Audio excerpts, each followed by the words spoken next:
11 সপ্তাহ পর, হ্যাঁ, পুরো 77 দিন পর গাজার বুকে ঢুকেছে মাত্র 5টি ত্রাণবাহী ট্রাক। ইসরায়েল অবশেষে জাতিসংঘের ওই সামান্য সহায়তা প্রবেশের অনুমতি দিয়েছে, যেখানে শিশু খাদ্য সহ কিছু জরুরি ত্রাণ সামগ্রী ছিল।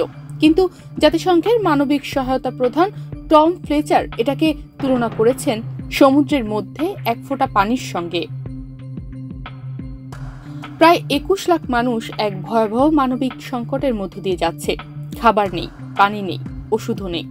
গত 11 সপ্তাহে অপুষ্টিজনিত কারণে মারা গেছে অন্তত 57 জন শিশু।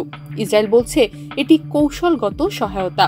নেতানিয়াহু নিজেই বলেছেন এই খাদ্য পাঠানো হচ্ছে যেন দুর্ভিক্ষের ছবি না ছড়ায়, কারণ তা হবে কৌশলগত পরাজয়। ইসরায়েল দাবি করছে হামাস নাকি ত্রাণ লুট করে, যা হামাস সরাসরি অস্বীকার করেছে। অন্যদিকে আমেরিকা সমর্থিত ত্রাণ পরিকল্পনাকে জাতিসংঘ প্রত্যাখ্যান করেছে। তারা বলছে এতে বয়স্ক ও প্রতিবন্ধীদের সহায়তা বাদ পড়ে যাচ্ছে এবং ত্রাণ বিতরণ রাজনৈতিক শর্ত সাপেক্ষ হয়ে পড়ছে। এদিকে ইসরায়েল নতুন করে খান ইউনিস সহ দক্ষিণ গাজায় আবার সামরিক অভিযানে নেমেছে। মাত্র একদিনেই 40 জন নিহত হয়েছে। আশ্রয়কেন্দ্র, স্কুল, শরণার্থী শিবির কোনো কিছুই রক্ষা পাচ্ছে না ইসরায়েলের হামলা থেকে। জাতিসংঘ বলেছে আন্তর্জাতিক মানবিক আইনের অধীনে ইসরায়েলের দায়িত্ব গাজার জনসাধারণের জন্য খাদ্য ও চিকিৎসা সরবরাহ নিশ্চিত করা। তবে ইসরায়েল দাবি করছে যুদ্ধবিরতির সময় হাজার হাজার ট্রাক ত্রাণ প্রবেশ করেছিল এবং হামাস সেগুলো লুট করেছে। হামাস এই অভিযোগ অস্বীকার করেছে। মিত্রদের চাপের মুখে রবিবার রাতে নেতানিয়াহুর কার্যালয় ঘোষণা দেয় জনগণের জন্য একেবারে মৌলিক খাদ্য সামগ্রী প্রবেশের অনুমতি দেওয়া হবে, যাতে দুর্ভিক্ষের পরিস্থিতি না হয়। তবে এই সিদ্ধান্তে ডানপন্থী নেতারা ক্ষুব্ধ হয়েছেন। নেতানিয়াহু বলেছেন মানবিক নয়, বরং কৌশলগত কারণে এই সিদ্ধান্ত নেওয়া হয়েছে।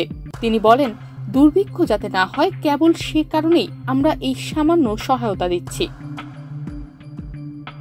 আগামী দিনে আরও অনেক ত্রাণ ট্রাক প্রবেশের অনুমতি দেওয়া হবে। তবে আমেরিকা ভিত্তিক চ্যারিটি ওয়ার্ল্ড সেন্ট্রাল কিচেনের প্রধান হোসে আন্দ্রেস জানিয়েছেন এই পরিকল্পনা বাস্তবায়ন হতে সপ্তাহখানিক সময় লাগবে। ততদিনে মানুষ না খেয়ে থাকবে।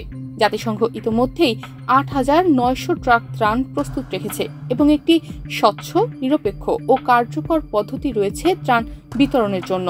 তারা ইসরায়েল আমেরিকার বিকল্প পরিকল্পনা প্রত্যাখ্যান করেছে। তবুও দিন শেষে যতটুকু ত্রাণ গাজায় প্রবেশ করছে তা আসলেই দিন শেষে সমুদ্রের বুকে এক ফোঁটা পানির সমান। তনিমা রহমান, বাংলাদেশ প্রতিদিন।